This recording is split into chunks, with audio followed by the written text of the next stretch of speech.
The cases all made headlines. 5 children who were victims of homicide this year, all in the same city.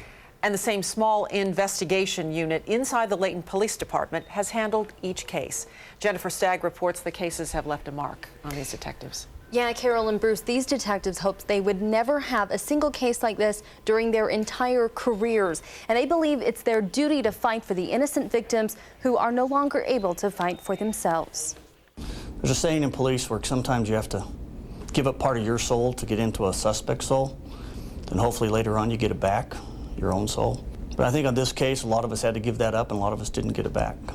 At nearly every Layton police detective's desk hangs a picture or two, daily reminders of the toughest year their unit has ever seen. To have 5 child homicides in the same city in that short period of time is extraordinary. It doesn't happen very often. In February, 4-year-old Rebecca Toone and her sister, 15-month-old Rachel, died after inhaling toxic gas from a rodent pesticide. They weren't killed on purpose, but the exterminator is charged with negligent homicide. It was kind of surreal. You know, this is something that happens in movies. Almost exactly 3 months later, 4-year-old Ethan Stacy was tortured and murdered. The detectives say his mother and stepfather, Stephanie and Nathan Sloop, are responsible. No one should have happened to them what that little boy had happened to him. The unit was still coping with Ethan's case when siblings 7-year-old Jean and 8-year-old James Warhola were murdered. Police say at the hands of their own mother. You know, your thoughts immediately go to the previous cases and, you know, and how terrible those were and, you know, what's in store for us on this one. It was just a revolting scene and a sickening feeling. And you ask yourself, how could anybody do this to their children? They keep asking. When they close their eyes, they can still see the images, the memories of each case as fresh as the day it happened.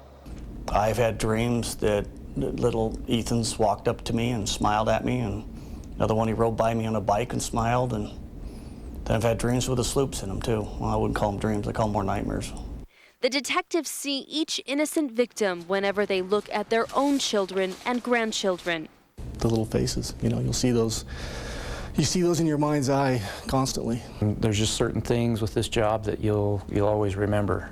Certain things that you see, smells, it'll always be there. These men have faced each tragedy head-on. It's their job to learn every detail of the crimes, even the most horrific. Because of what they're sworn to do, they can't look away. There was, you know, a lot of emotion of we never were given the chance to prevent it. In a profession where it's crucial to keep a clear head, they've had to find a way to work through what they've heard and seen. They're not allowed to talk about certain specifics of the case. What happens is you could have post-traumatic stress disorder set in, acute stress disorder, depression can set in, anxiety can set in. That's where counselor Rick Jensen comes in. He's worked closely with the unit this year. They have kids the same age of these victims. That creates an additional vulnerability, in my opinion. In fact, one of the police officers said that the shirt that one of the victims wore, his son has the same shirt. After this year, the Layton Investigation Unit is a lot closer and a little smaller in numbers. These cases proved to be too much for a few detectives, and they asked to be reassigned. We have a job to do, and we can't do that job if we allow ourselves to get tied up on the emotional side of it. Instead, they channel their anger and sadness, disgust and frustration into motivation.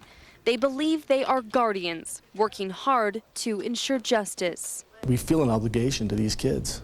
I mean, these cases are going to probably stick with me for the rest of my life. The department offers grief counseling to anyone who feels affected by the cases, whether they worked on them directly or not. Bruce and Carol, all 3 of these cases are still in court. Those are tough jobs those men do. Absolutely. Thanks, Brave. Jen.